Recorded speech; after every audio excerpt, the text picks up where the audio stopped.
ladies and gentlemen, Rapid Chess here, and today we will look at the game between Spanish player who we don't know the name, who participated in this Talant Show in Spain, and World Champion Anatoly Karpov. So Rey Enigma is about 2400 on chess.com, so it's basically FIDE master strength.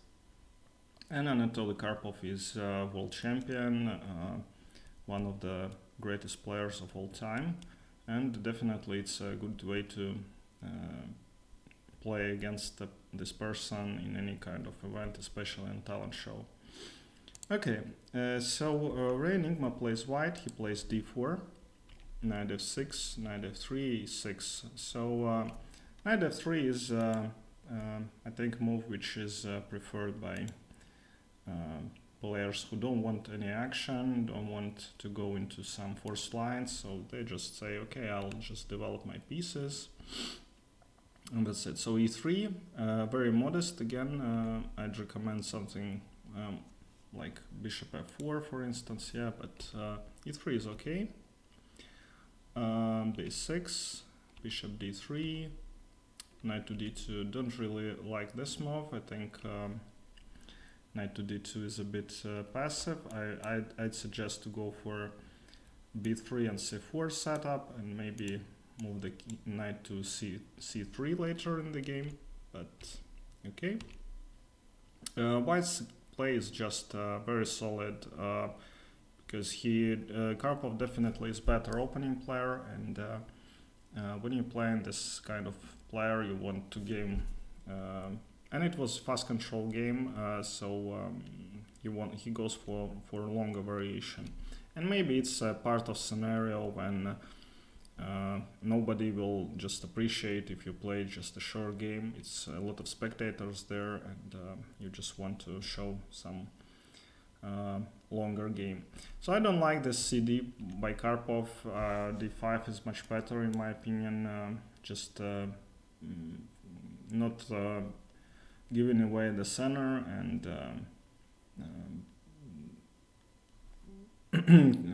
don't let white to play without the tension. Yeah, so in this position I think white has a pretty decent advantage. Castles d6. I'd also play d6. I don't know, d5 probably. No, d6 is better than d5. d5 it makes no sense because just blocks this bishop. Yeah, so he went for this hedgehog setup. I see a lot of players playing hedgehog, but when I played it, it's really hard to play. It's the position is quite passive, and you have to play very precise moves not to get into trouble. And white just makes random moves. Yeah, they're not forced to do anything. Bishop g5. Bishop g5 I don't really like, because this tension between two bishops is not favorable for white. You don't want any exchanges anyway, and it forces h6, which is I think good for black. Knight d5, and he took again. I don't know, I checked this, it was my opinion, and I checked with the engine that it was not the best move. I'm quite surprised that he take, actually, because I on the internet nobody ever takes such bishop. Everyone plays bishop g3, but he took, and he just moves quickly, and makes moves which are at least has some sense. b5, and in this position again I don't really understand what white did here. Engine shows that knight a3 was a better move, and probably he was afraid of this move. But yeah, probably it's very easy to miss this knight to b5, yeah, defending. Yeah, so probably he thought that he's losing, so he took this rook, played knight d3, and in this position black had winning move. knight takes c3. Yeah, and if you go here, pinning the knight, then knight e3, and we capture the rook. And if you take, then we took 2 pawns, and 2 pieces are attacked, so we will take, just black will be pawn up for nothing and have better position. So Karpov missed it. So they exchanged couple of moves, queen e2, but black is definitely playing for win here. b4, I like b4, just want to break through, and pawn on b3 is much better. b3, the best move by Karpov. I see that, I mean, these pawns are quite weak, and white really cannot do anything, no attack is going on. Bishop b5, bishop d7, taking control of f5. And yeah, an excellent move by Karpov. I think bishop takes g4 is much better than to take with the knight. Because you, in this position, you have this appealing e5 square for your knight, and just much better. Yeah, Karpov moves really well, and his position is winning. Yeah, he has this pawn is weak, this pawn is not that easy. He can exchange them and play this static line.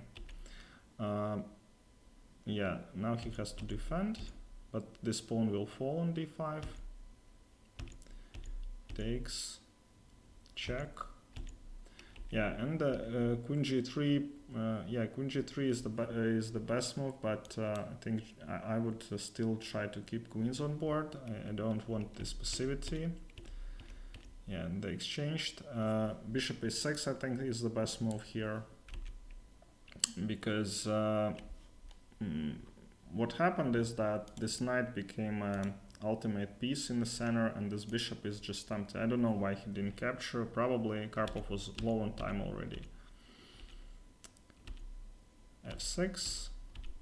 Karpov starts maneuvering his king to center,